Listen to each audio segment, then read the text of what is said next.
ಈ ಈವೆಂಟಿಗೋಸ್ಕರ ಏನ್ ಮೋಟಿವೇಟೆಡ್ ಆಯ್ತು ನಿಮಗೆ ಇಲ್ಲಿ ಬರ್ಲಿಕ್ಕೆ, ಇದೆಲ್ಲ ಈವೆಂಟ್‌ನಲ್ಲಿ ಪಾರ್ಟಿಸಿಪೇಟ್ ಮಾಡ್ಲಿಕ್ಕೆ? ಇವೆಂಟಲ್ಲಿ ಸುಮಾರು ಮಕ್ಕಳು ಬಂದಿರ್ತಾರೆ ಮತ್ತು ಯೂತ್ಸ್ ಬಂದಿರ್ತಾರೆ. ಸೊ ಅವರಿಗೆ ಅಂದರೆ ಕೆಲವೊಂದು ಪರ್ಸ್ನಾಲಿಟಿಯಿಂದ ಕೆಲವೊಂದು ಪ್ರೋಗ್ರಾಮ್ನಾಗಲಿ ಕೆಲವೊಂದು ಕಾರ್ಯಕ್ರಮ ಆಗಲಿ ಆರ್ಗನೈಸ್ ಮಾಡಲಿಕ್ಕೆ ಸಾಧ್ಯ ಆಗಿರಲ್ಲ. ಕೆಲವೊಂದು ಹ್ಯಾಂಡಿಕ್ಯಾಪ್ಸ್ ಮಕ್ಕಳೆಲ್ಲ ಬಂದಿರ್ತಾರೆ.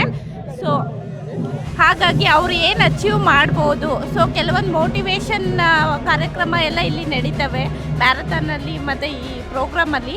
ಸೊ ಇಂಥ ಅಚೀವರ್ಸ್ ಮಕ್ಕಳನ್ನ ನಾವೇನಾದರೂ ನಮ್ಮ ಡಿಪಾರ್ಟ್ಮೆಂಟಿಂದ ಏನಾದರೂ ಮೋಟಿವೇಟ್ ಮಾಡಿ ನೆಕ್ಸ್ಟ್ ಹಂತಕ್ಕೆ ಕರ್ಕೊಂಡು ಹೋಗಬಹುದಾ ಅಂತಂದು ಹೇಳ್ಬಿಟ್ಟು ಇಲ್ಲಿಗೆ ಕಾರ್ಯಕ್ರಮಕ್ಕೆ ಬಂದಿರೋದು. ನೀವು ಹೇಗೆ ಹೆಲ್ಪ್ ಮಾಡ್ತಿದ್ದೀರಾ ಈ ಈವೆಂಟ್‌ನಲ್ಲಿ? ನಮ್ಮ ಡಿಪಾರ್ಟ್ಮೆಂಟಿಂದ ಚೈಲ್ಡ್ ಹೆಲ್ಪ್ಲೈನ್ ಇದೆ, ಮಕ್ಕಳ ಸಹಾಯವಾಣಿ ಅಂತ ಇದೆ.